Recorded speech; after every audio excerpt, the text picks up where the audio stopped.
మెదక్ జిల్లా చిన్నశంకరపేట మండలం సంఘాయిపల్లి వద్ద జరిగిన దారి దోపిడీ కేసును పోలీసులు ఛేదించారు. ఇద్దరు దొంగలను అరెస్ట్ చేసి రిమాండ్కు తరలించారు. ఇక మెదక్ జిల్లా చిన్నశంకరపేట మండలం సంఘాయిపేట శివారులో నెల 11వ తేదీన ద్విచక్ర వాహనంపై వచ్చిన ఇద్దరు దుండగులు నడుచుకుంటూ వెళ్తున్న మహిళను ద్విచక్ర వాహనంపై ఎక్కించుకుని ఊర్లో దింపుతానని నమ్మించి కొద్ది దూరం వెళ్ళాక తర్వాత ఆమె కంట్లో కారం కొట్టి ఒంటిపై ఉన్న బంగారు నగలను చోరీ చేశారు. బాధితుల ఫిర్యాదు మేరకు పోలీసులు కేసు నమోదు చేసి దర్యాప్తు చేపట్టారు.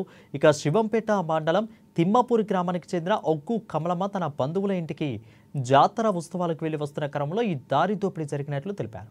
ఇక ఈ కేసులో చిన్నశంకరపేట మండలం కొండాపూర్కు చెందిన మూడబోయిన బాబు, మూడబోయిన గురుచరణ్ అనే ఇద్దరు దొంగలను అరెస్టు చేసి పోలీసులు వారి నుంచి బంగారు నగలను స్వాధీనం చేసుకుని రిమాండ్కు తరలిస్తున్నట్లు తెలిపారు.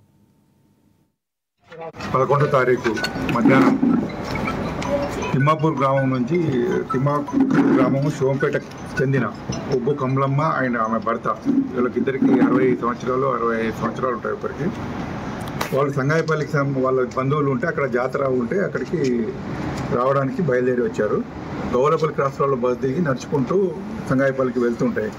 మార్గ మధ్యంలో ఇద్దరు ఇప్పుడు ఈ అక్యూడు మోటార్ సైకిల్ పైన వచ్చేసి మిమ్మల్ని అక్కడ దించేస్తామని చెప్పేసి ఒక అక్యూడు A1 ఎవరు మడబోయిన బాబు అనే అతను లేడీని ఎక్కించుకొని ఈ ముందుకు తీసుకెళ్ళాడు.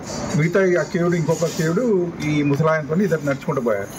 ముందుకు పోయిన తర్వాత కొద్ది దూరం పోయిన తర్వాత వాళ్ళు ఆ అమ్మాయిని దించేసి కళ్ళలో కారం కొట్టేసి ఆమె దగ్గర ఉన్న ఈ మన గుండు ప్లస్ కమ్మలు మరియు ఈ ముక్కు పుడక ఇవన్నీ తీసుకొని వెళ్ళిపోవడం జరిగింది.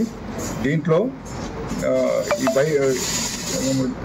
మా ఈరోజు వీళ్ళ ఇన్ఫర్మేషన్ మీద వీళ్ళని సిఐ గారు మరియు ఎస్ఐ గారు రాజశేఖర్, భాస్కర్ వీళ్ళందరూ మా స్టాఫ్ అందరూ ఉండి పట్టుకోవడం జరిగింది. వాళ్ళ పొజిషన్ల నుంచి ప్రాపర్టీ రికవరీ చేసి ఈరోజు కోర్టుకు రిమాండ్ చేయడం జరుగుతుంది. ఈ చాకచక్యంగా వ్యవహరించి ఈ కేసును డిటెక్ట్ చేసిన షార్ట్ టర్మ్లో అంటే ఒక 20 రోజులలో వీళ్ళు కొత్త అఫెండర్స్, ఇంత పాత అఫెండర్స్ కూడా కాదు, కొత్త అఫెండర్స్ వీళ్ళు మన ఎస్కొండాపూర్కి చెందిన గ్రామానికి చెందిన వాళ్ళు.